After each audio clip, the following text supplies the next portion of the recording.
Hi everyone. I'd just like to welcome you all to our lunchtime conversation today between the Legal Aid Board and Bernardo's Parental Advocacy Service. I'd like to introduce Stephen for those of you that are not familiar with Stephen. Stephen is the managing solicitor in Chancery Street Legal Aid, and he is representing the Legal Aid Board here today. My name is Lisa Jackson, and I work with Niamh McCarthy, who I'm standing in for today. We work on the Bernardo's Parental Advocacy Service. And just to say as well that this webinar will be recorded and available on both the Legal Aid Board site and the Bernardo's Parental Advocacy Service site as well. I know, Stephen, over the last couple of weeks, yourself and Niamh have been covering the different types of orders. So you've kind of looked at supervision orders, emergency care orders, and interim care orders. So today the focus of our conversation is on full care orders. And if you don't mind, we'll get started straight away. Is that okay? Yeah, of course, absolutely. So just, I suppose, the first question I have for you, Stephen, then today is how the full care order would differ from the orders that we mentioned previously. Sure. So the other orders that we've spoken about are typically for a much shorter period of time. So an emergency care order can only ever be for up to a period of a week. An interim care order is usually just for 28 days, whereas a care order, if made by the court, can be for any length of time, right up until a child reaches 18. So it is one of, if not the most significant interventions that the court can make into a family's life. Mm-hmm. Okay, and I just heard you mentioning there that it can be up until the child's 18, but it can also be for less time than that, like. Yeah, so the statute provides for the order to be made for any length of time. So the starting point is that the agency must first prove that the threshold has been met for a care order. But after that, the burden is still on the agency to prove how long of an order is necessary. So the starting point isn't an order to 18. The starting point is just an order to be made. And then the burden still rests on the Child and Family Agency to show how long an order might be necessary for. Mm-hmm. Okay, and sometimes, Stephen, I run the national helpline here for the advocacy service, and a lot of the parents, when they call in, they would ask about they would mention like an order that's been made for maybe 2 years, and they would understand that there may be like a review in 2 years. So can you just explain that a little bit as well, please, if you don't mind? Sure. So it's quite common that the Child and Family Agency might form the view that a long-term order is required, whereas a parent may even concede that an order is necessary, but certainly doesn't agree with a long order being made. It may be the position of the parents, or maybe the Child and Family Agency, that a short order is all that is necessary at this point in time. So I'm calling it a short order, but that could be for a period of, for example, 2 years. If the court does make an order for a period of 2 years, as you said, it is likely that the court will want to review matters to see how matters have progressed. So, and that's twofold. So it may be to see if the continuation of the order is necessary. So the court might be looking at, is the time right to consider removing the care order? Or if things haven't improved, should there be consideration to the order being extended at some point in time? But it's really, the court just wants to make sure that it retains oversight of the order it's made. It wants to see that everything's being put in place that should be put in place. Okay. And I'm wondering then, if there is, say the court has gone for a long care order until the child is 18, how does that affect the parents? Say, would the parents still be legal guardian of that child? Yeah, so the making of a care order does represent and does involve the transfer of parental authority to the Child and Family Agency. So it's not an adoption, so it doesn't extinguish your guardianship, it doesn't remove you as the parent, it doesn't sever your parental or your family ties with the child, but it does empower the agency to take steps that ordinarily only a parent or guardian could usually do. So that could be, significant things like medical treatment, deciding what school the child would be enrolled in, you know, ability to consent to travel outside the jurisdiction. So those are all things that under interim care, the parent still has that power and the agency must get parental consent or a court order. But once a care order is made, that parental authority switches to the Child and Family Agency. It doesn't switch to the foster carers, but it switches to the Child and Family Agency. So it allows the Child and Family Agency to give consent to matters as if they were a parent. Okay. And do you think sometimes the Child and Family Agency will still try to consult with the parent, but that if the parent, say, was unavailable or they had tried to contact and they weren't able to contact that parent, they can go ahead and make those decisions around school, travel? Yeah, so even if a long-term care order has been made, there's still an obligation on the Child and Family Agency to involve the parents, to keep them involved in the care planning decisions for the children. So once a child is in care, there's an obligation to hold what's called child and care reviews at certain intervals. So if a child is in foster care, at least once every 12 months, and the parents have to be invited to that. Their views and input should be sought and incorporated into the care planning for the child. But unfortunately, it's not necessary. So if there's a disagreement about future care planning between what a parent thinks is best and what the Child and Family Agency thinks is best, unfortunately, the balance will rest with the Child and Family Agency. Ultimately, it'll be their decision. Okay. And then I suppose another question that we get a lot is just in terms of, I know we mentioned there the child and care reviews and they happen yearly. Outside of those reviews, what kind of updates and information is a parent, what can they kind of look for from the Child and Family Agency in terms of, updates? You would always hope that there would be good social work practice on the ground, and the best social work practice involves clear, frequent communications with parents. So many difficulties tend to flow from just simple lack of communication, parents not being updated. So if those simple steps are being taken as they should be, then there's, you don't need to wait for the kind of the marquee events and reviews once a year. Ideally, there'd be some sort of communication protocol in place where you get a regular update, once a month, something like that. But hopefully, there'd be regular access taking place anyway. So hopefully the parents would know themselves and would be able to informally have that information relayed to them by social workers, access workers, and so on. Mm-hmm. And in relation to access then, Stephen, so is there ever a time when, because a decision has been made to move to a full care order, that access may be reduced or maybe increased? Like, does that happen when the full care order comes into place? Like, is access looked at like between the parent and the child? So even after a care order is made, there's still an ongoing obligation and on the Child and Family Agency to provide reasonable access for the child. So it's the child's right to have access with their parents. And the making of a care order doesn't stop that. There's always an obligation on the Child and Family Agency to try and build upon and promote family and relationships between a child and their parents. A reality is, though, that the agency may see the function and purpose of access changing after a care order. They may start to see it as really just a way for the child to maintain bond and identity with their family rather than seeking to actually really promote and build upon and progress access. So the issues around access can arise after a care order, dispute between Child and Family Agency and a parent.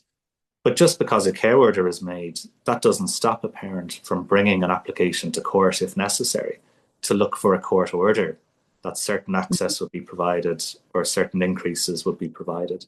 So access is always up for discussion, even though a care order might be in place. And Stephen, just another question I wanted to ask you. So, if a child is on, say, what we call like a voluntary care order, so can a child go from being on a voluntary care order to a full care order?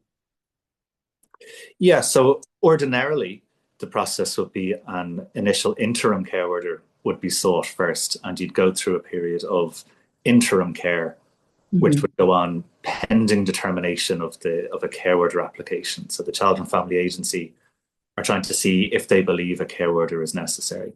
So that's the way it usually goes. But if a child has been in voluntary care for a fairly significant period of time, it may be agreed that there's no need to go through that kind of interim process, that a care order application needs to be determined one way or the other. So the parents may wish to oppose it, or they may consent to it. So yes, sometimes you can go straight from voluntary care to the making of a care order application. Okay, grand. I suppose another question that comes up for us as well is that if a parent is worried about their child in care, who would they speak to in that situation? Like, who might they approach around that? Like, and if they, if they felt maybe that it wasn't, if they were felt more worried, and the person they were saying it wasn't so worried, like, what's the protocol there for if you have So, concerns about your child in care or their placement? so the first port of call would be the allocated social worker. Mm. And if you as a parent have a concern that what you're bringing to their attention isn't being treated with um, enough urgency that you believe it should be, then I suppose the next port of call would be their line manager, so social work team leader. Um, and if you're still not satisfied with the response you're getting from the social work team, then it's always open to you to go speak to your solicitors, and your solicitors can send letters to the solicitors for the Child and Family Agency if it kind of reaches that level. But Mhm. if you believe that you're not being dealt with appropriately, your concerns are being disregarded, there's also a complaints mechanism within TUSLA. So if it's just social workers aren't getting back to you or are entirely dismissive of it, it may be that that's not appropriate and perhaps a complaint should be made. Mhm. Okay. Um, I think we might have a question there. I don't, did you see that question coming in, Stephen? I don't. Okay. Yeah, so I see What's, that. So yeah, can you see uh, it? so they're just asking, I think, who can they expect to attend the child and care reviews? Okay. So ordinarily, it would be the social work team allocated. If there's a guardian ad litem who's still appointed, you'd expect a guardian to attend. Any parents or guardians should also be invited to attend. They should be given forms in advance, so even um, Mhm. to put your views in advance, so they can be meaningfully considered at the review. And then if there's any other relevant persons, they can also be invited. But ordinarily, it would just be maybe social work team, parents, and any relevant professionals. So maybe the child has educational needs, so it may be someone from the school comes to give their views or reports. So it's really any and all relevant professionals involved, and also the parents most importantly, and social work team. And I have another question here, Stephen, as well, that's come in. What is your view on a judge making an order for longer than requested by the Child and Family Agency or consented to by a parent? For example, the Child and Family go into court for a 6 month care order, and the judge makes an order for 2 years. So I suppose, Yeah, so obviously I can't comment on any particular case, yeah. but under the statute, so the wording of Section 18, which is the bit that gives the court the power to make a care order, it is worded in a way that the discretion is kind of up to the judge. So the application is for a care order. The application isn't actually for a care order for 6 months, even though that might only be what the Child and Family Agency is asking for. So there is a discretion involved. So the judge can, having heard the evidence, form the view that a longer order is necessary than what is being asked for. Now, that may open that or any decision to challenge. Any decision of the district court should be based on the evidence that was put before it. Um, so I think if a court were to go beyond what it was being asked to do by the agency, if maybe a guardian ad litem was agreeing with a short order and parents consenting to an order, then I think the parties may wish to consider remedies, so potentially appeals, maybe a judicial review if the court made an error in law. But technically, the court has the power to make any order or any length of order if it's satisfied the threshold is met and the court believes it's necessary. Mhm. And so, like, if you go to court and if you're a parent, you're going to court for full care order, Stephen. It's not a quick thing. It's something that it can take a full day, maybe a second day, would it? Like, it's not. Yeah. The judge has to hear both sides and all of everything that both parties are bringing in front of him. So the court will have ordinarily have made an interim care order, and that order would have been extended from time to time until the care order came on for hearing. That is a fresh application, and the Child and Family Agency have to prove their case again to a higher standard than what gave them the interim care order. So they have to, so interim care orders can sort of be made where there's just concerns or real suspicions that certain things have happened, or there's a concern that there's risks involving whatever matters. If they're looking for a care order, they have to prove to a higher standard that certain things have happened or there's a real risk that they will happen.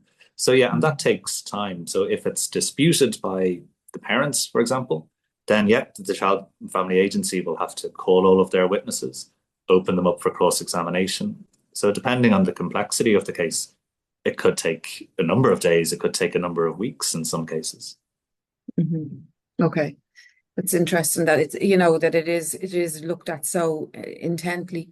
And then I suppose if a full care order was granted, I know you just briefly mentioned it there, but there is a way for a parent to appeal if they really, really didn't agree. They have that right to appeal, do they? And I know that's something that will be covered maybe next week on our webinar, but just to briefly maybe just give a mention about maybe a parent appeal. Yeah. So any decision of the district court is capable of being appealed, and you have the right to appeal any decision or judgment made by the district court. So the exact same applies to a care order.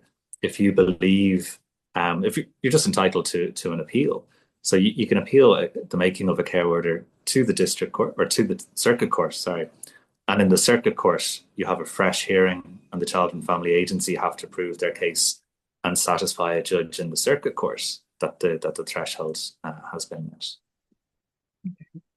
Thanks, Stephen. I think there's just one more question, and then we've got some in the chat. Oh yeah, so I see that now.